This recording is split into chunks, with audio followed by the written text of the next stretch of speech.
ଆସନ୍ତୁ ଆଜି କରିବା ମାଣ୍ଡିଆ ଯାଉ। ପୁରୁଣା ଟ୍ରେଡିସନ ଗଞ୍ଜାମର ଖାଦ୍ୟ ଇଏ।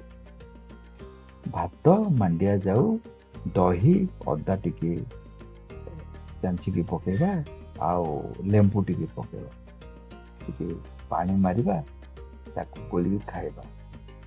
ଖରାଦିନ ବହୁତ ବଢିଆ ଖାଦ୍ୟ ଇଏ, ଦେହ ପାଇଁ ବହୁତ ଉପକାର।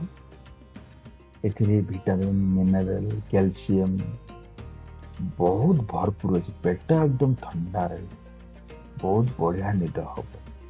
ଖରାଦିନେ ଆମେ ଯଦି ଏଇ ଟାଇପର ଜିନିଷ ଖାଇବା ତାହେଲେ ପେଟ ଖରାପ ହବନି, ଆଉ ଭିଟାମିନ, ମିନେରାଲ ଭରପୁର ମିଳିବ। ଆସନ୍ତୁ ତାହେଲେ ଆମେ ପ୍ରଥମେ ନେଇଯିବା, ଗୋଟେ ଚୁଲାରେ ବସେଇଦେବା, ଗୋଟେ ଷ୍ଟିଲ ୟୁଟେନସିଲ ବସେଇଦେଲେ ସେଥିରେ ପୁରୁଣା 2-3 ଦିନ ତଳୁ ରଖିଥିଲି, ତୋରାଣୀ କରିକି ରଖିଥିଲି, ଖଟା ହେଇଯାଇଥିଲା, ତାକୁ ତୋରାଣୀ ପକେଇଦେଲି, ପାଣି ସହିତ ମିଶେଇକି ବସେଇଦେଲି।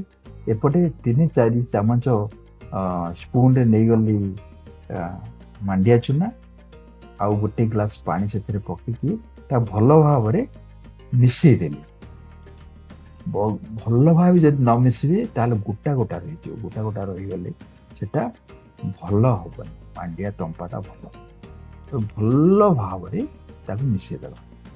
କିଛି ସମୟ ଲାଗିଲା, ତାପରେ ଏପଟେ ଗରମ ହେଇସାରିଲାଣି। ଲୁଣ ଆମେ ଯେତିକି ଦରକାର ଆମ ସ୍ୱାଦ ଅନୁସାରେ ଲୁଣ ଦେଇ ସାରିଲେ, ମାଣ୍ଡିଆ ଯୋଉ ଗୋଳିକି ରଖିଥିଲେ ତାକୁ ଧୀରେ ଧୀରେ ତାକୁ ପକେଇକି ଗୋଟେ ବେଲାରେ ତାକୁ ଘୋରେଇ ନେବା। କାହିଁକି, ଯଦି ଆପଣ ଷ୍ଟପ୍ କରିଦେବେ ଘୋରେଇବାଟା ତାହେଲେ ଗୋଟାଳିଆ ଗୋଟାଳିଆ ହେଇଯିବ। କାକରା ପିଠାର ଜନ୍ତୁଣୀ ଯେମିତି କରାଯାଏ ସେମିତି ମୋଟା ମୋଟା ସେ ଭିତରେ ରହିଯିବ, ଯାହାଫଳରେ ତାର ଟେଷ୍ଟ ଆଉ ଭଲ ଆସିବ ନାହିଁ। ଏଇ ଦେଖନ୍ତୁ ମାଣ୍ଡିଆ ତମ୍ପାଟା ହେଇସାରିଲାଣି, ପ୍ରାୟ ସିଝିଗଲାଣି। ଆଉ ଗୋଟେ 5-10 ମିନିଟ ବସିବ।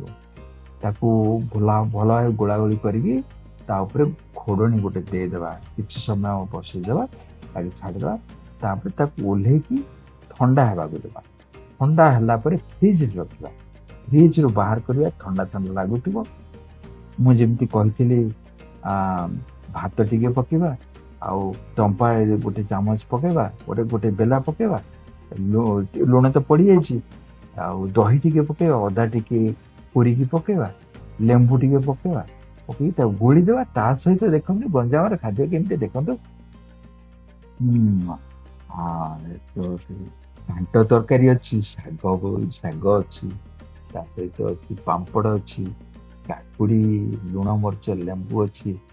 ଖରା ଦିନରେ ଆପଣ ଯଦି ବାହାରକୁ ଯାଇଥିବେ, ଘରକୁ ଆସିବେ, ଏଇଟା ଯଦି ଖାଇବେ ତାର ଟେଷ୍ଟ ବହୁତ ବଢିଆ। ଏ ମଜାଳିଆ ଖାଦ୍ୟ।